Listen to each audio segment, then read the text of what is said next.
ધોરણ 10 વિજ્ઞાન પ્રકરણ 15 આપણું પર્યાવરણ ભાગ 3માં આપ સૌ વિદ્યાર્થી મિત્રોનું સ્વાગત છે।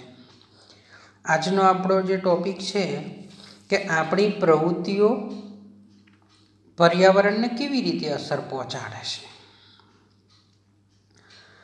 આપણે અગાઉના ધોરણમાં કેટલાક ગ્લોબલ પ્રોબ્લેમ્સના ભાગ સ્વરૂપે આપણે કેટલીક સમસ્યાઓ વૈશ્વિક સમસ્યાઓના ભાગ સ્વરૂપે જોયેલી, જેમ કે એસિડ વર્ષા, ગ્લોબલ વોર્મિંગ, ગ્રીન હાઉસ અસર, વન કટાઈ। આપણે ધોરણ 10ની અંદર વૈશ્વિક સમસ્યાઓના ભાગ સ્વરૂપે આપણે ઓઝોન સ્તરનું વિઘટન અને કચરાનું વ્યવસ્થાપન, આ બે સમસ્યાઓનો અભ્યાસ કરવાનો છે।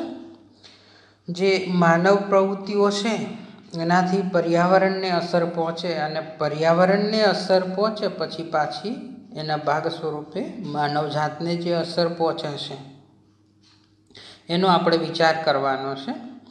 તો આપણી જે પ્રથમ સમસ્યા છે ઓઝોન સ્તરમાં ગાબડા પડવા।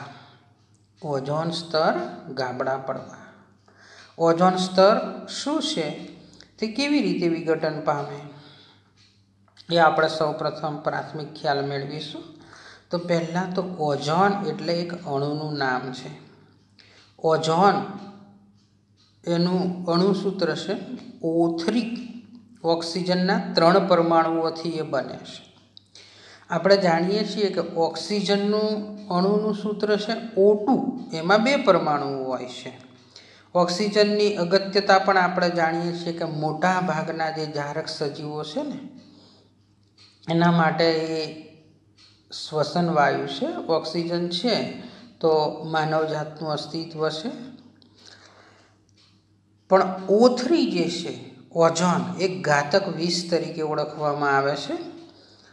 પરંતુ જો વાતાવરણની દ્રષ્ટિએ વિચાર કરવામાં આવે તો વાતાવરણના ઉપરી સ્તરમાં ઓઝોન એક આવશ્યક કાર્ય સંપાદિત કરે છે।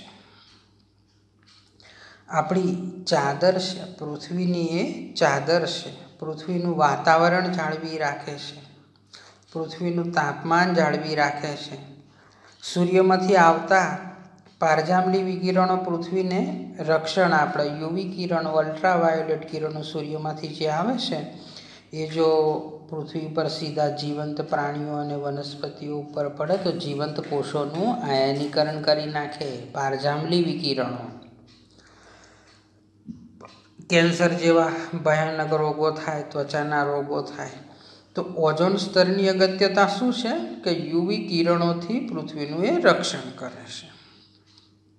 હવે આપણે ઓઝોન સ્તર બને છે કેવી રીતે એ જોઈશું।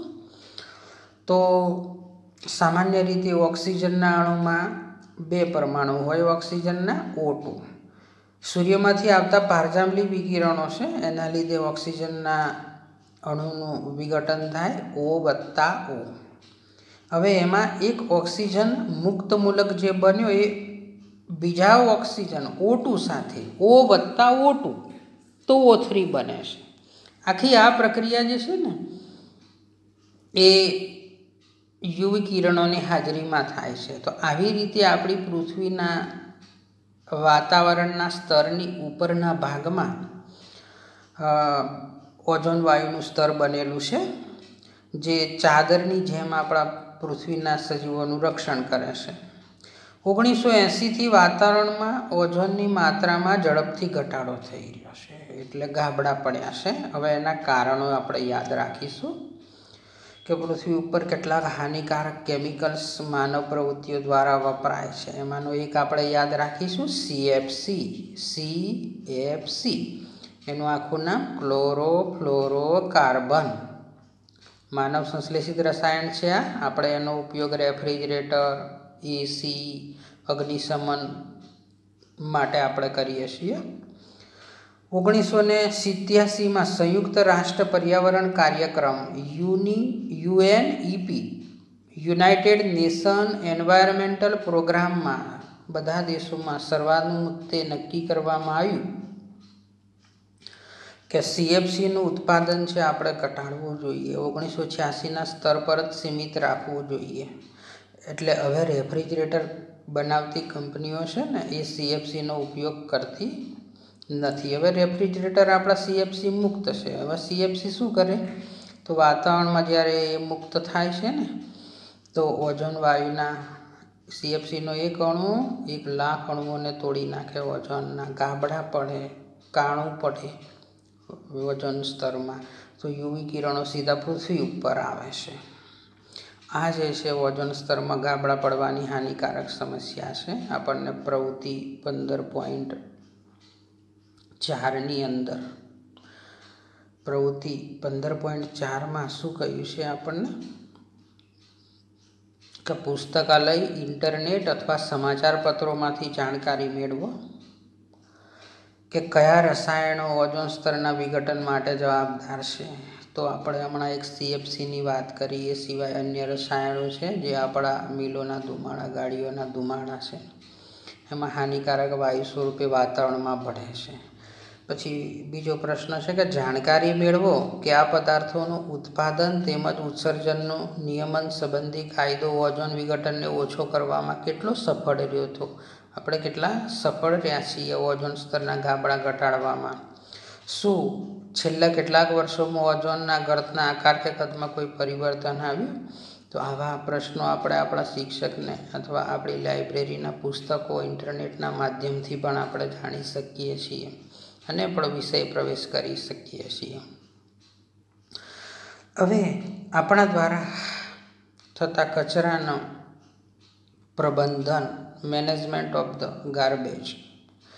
કચરો તો આપણે જાણીએ છીએ કે આપણી દૈનિક ગતિવિધિઓમાં આપણે ઘણા એવા પદાર્થોનું નિર્માણ કરીએ કે પછી એ ફેંકી દઈએ, એ નકામા થઈ જાય. એ નકામા પદાર્થો કયા છે તો આપણે જાણીએ છીએ કે જે આપણે ફરી ઉપયોગમાં લેવાના હોતા નથી. તો એ જાણવા આપણે એક પ્રવૃત્તિ કરીએ. તમારા ઘરેથી એકત્રિત કરો કચરો એકત્રિત કરો. આખા દિવસમાં ઉત્પન્ન થયેલો કચરો, જેમ કે રસોડાનો કચરો છે, વાસી ખોરાક હોય, શાકભાજીના છોતરા હોય, ચાનો ઉપયોગ કરેલા પાન હોય, દૂધની ખાલી થેલીઓ હોય, ખાલી ડબ્બા હોય, નકામા કાગળ હોય, દવાની ખાલી શીશીઓ હોય, સ્ટ્રીપ્સ, પતરા, બબલ પેક, જૂના ફાટેલા કપડાં, તૂટેલા જૂતા વગેરે હોઈ શકે છે. શાળાના એક બગીચામાં ખાડો કરીને દબાવી દો. જો એવું સ્થાન પ્રાપ્ત ના થાય તો આ કચરાને કોઈ જૂની ડોલમાં કે કૂંડામાં એકત્રિત કરીને 15 સેન્ટીમીટર જાડી માટીના સ્તરથી ઢાંકી દો. પાણીનો છંટકાવ કરીને ભીનું રાખો અને પછી 15 દિવસ પછી અવલોકન કરો. કયા પદાર્થો લાંબા સમય સુધી અપરિવર્તિત રહ્યા? કયા પદાર્થોની સંરચનામાં પરિવર્તન આવ્યું? આપણે નોંધો. જે પદાર્થોના સ્વરૂપમાં સમયની સાથે પરિવર્તન આવે ને એ આપણે અગાઉ જેમ જાણ્યું એમ એને જૈવ વિઘટનીય પદાર્થો કહેવાય છે. જે બાયોલોજિકલ પદાર્થો છે, જૈવ પદાર્થો સમય સાથે વિઘટિત થાય. કાચ, પ્લાસ્ટિક જેવા પદાર્થો છે ને એ વિઘટિત થતા નથી. તો એ જૈવ અવિઘટનીય છે. તો આવો જૈવ અવિઘટનીય કચરો છે ને પૃથ્વી માટે બહુ હાનિકારક છે. આપણે આપણી જે જૈવિક ક્રિયાઓ છે એ જૈવિક ક્રિયાઓના પ્રકરણમાં આપણે જોયું કે આપણે ખાધેલા કે ભોજનમાં લીધેલા ખોરાકનું પચન છે ને વિવિધ ઉત્સેચકો દ્વારા થાય છે. ખોરાક પચે છે. એક જ ઉત્સેચક બધા પદાર્થોનું પાચન નથી કરતો. ઉત્સેચકો પોતાની ક્રિયામાં ચોક્કસ હોય છે, એટલે કોઈ વિશેષ પદાર્થનું પાચન કે વિઘટન કરતા હોય છે. એના માટે વિશિષ્ટ ઉત્સેચકની જરૂરિયાત હોય છે. આપણે કોલસો ખાઈએ તો ઉર્જા પ્રાપ્ત નહીં થાય. આ જ કારણે આપણે પ્લાસ્ટિક કે બીજા કાચ જેવા પદાર્થો છે ને એનું વિઘટન શરીરમાં નથી કરી શકતા, કે અન્ય પ્રાણીઓ પણ નથી કરી શકતા. એનું વિઘટન જીવાણુઓ કે મૃતોપજીવી દ્વારા પણ માટીમાં થતું નથી. એની ઉપર થોડા અંશે ભૌતિક ક્રિયાઓ જેવી કે તાપમાન કે દબાણની અસર થાય છે, પણ એ લાંબા ગાળે થતી હોય છે. સામાન્ય અવસ્થામાં એ લાંબા સમય સુધી પર્યાવરણમાં અવિઘટિત સ્વરૂપે પડી રહેશે. જે જ પદાર્થો જૈવિક ક્રિયાઓ દ્વારા વિઘટિત થાય ને એને આપણે કહીશું જૈવ વિઘટનીય પદાર્થો. બરાબર. ઉપરની પ્રવૃત્તિમાં આપણે ખાડામાં દાટેલા પદાર્થોમાંથી કેળાના છિલકા, શાકભાજીના ઠૂઠા એવા બધા પદાર્થો કોઈ જાય છે, એને જૈવ વિઘટનીય પદાર્થો કહીશું. કાચ, પ્લાસ્ટિક જેવા પદાર્થો એવા ને એવા પડ્યા રહેશે, હજારો વર્ષ સુધી પણ એમાં કોઈ ફેરફાર થતો નથી. તો આપણે એવા પદાર્થોને છે ને જૈવ અવિઘટનીય પદાર્થો કહીશું. આપણે ઇન્ટરનેટના માધ્યમથી પણ, પુસ્તકાલયના માધ્યમથી પણ આની વધારે માહિતી મેળવી શકીએ છીએ. શા માટે કેટલાક પદાર્થો જૈવ અવિઘટનીય હોય છે અને કેટલાક પદાર્થો જૈવ અવિઘટનીય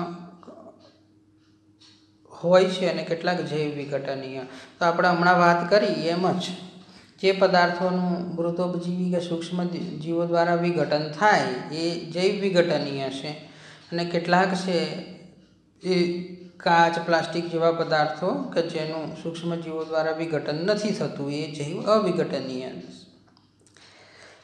એવી બે રીતો દર્શાવો કે જેમાં જૈવ વિઘટનીય પદાર્થો પર્યાવરણને પ્રભાવિત કરે છે.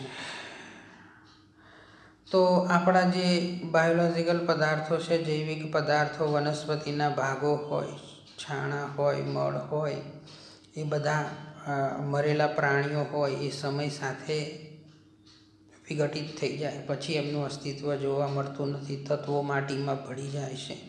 આમ જોવા જઈએ તો પૃથ્વીની ભવિષ્યમાં ઉગનારી વનસ્પતિ માટે એક ખાતરનું માધ્યમ બને છે. એવી બે રીતો દર્શાવો કે જૈવ અવિઘટનીય પદાર્થો પર્યાવરણને પ્રભાવિત કરે છે. તો કાચ, પ્લાસ્ટિક જેવા કેટલાક પદાર્થો છે ને હજારો વર્ષ સુધી પડ્યા જ રહે, જમીનમાં કોવાતા નથી. તો એ જે પદાર્થો છે જૈવ અવિઘટનીય પદાર્થો છે જે પૃથ્વી માટે હાનિકારક છે.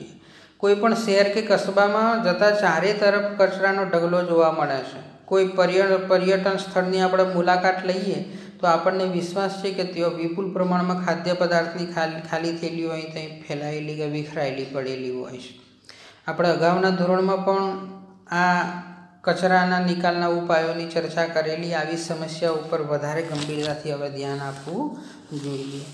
આપણી જીવનશૈલીમાં સુધારણાની સાથે ઉત્પાદિત કચરાની માત્રા પણ ખૂબ જ વધારે વધી ગઈ છે. આપણી વર્તણૂકમાં પરિવર્તન પણ એક મહત્ત્વની ભૂમિકા ભજવે છે. આપણે કેટલીક વખત વાપરીને ફેંકી દેવાની વસ્તુઓનો વધારે ઉપયોગ કરીએ છીએ.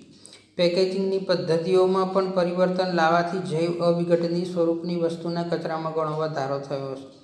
તમારા આ વિચારથી બધા જ ઘટકોની પર્યાવરણ પર શું અસર થાય છે? હવે આપણે આ વિચારવાનો સમય આવી ગયો છે. સરકાર પણ એ માટે વ્યવસ્થા કરે છે, જેમ કે પ્લાસ્ટિક ઉપર પ્રતિબંધ મૂકવામાં આવે. આવી રીતે આપણે જૈવ અવિઘટનીય કચરાના નિકાલની ઉપાયની પદ્ધતિઓ વિચારી શકીએ છીએ. ધન્યવાદ. આભાર.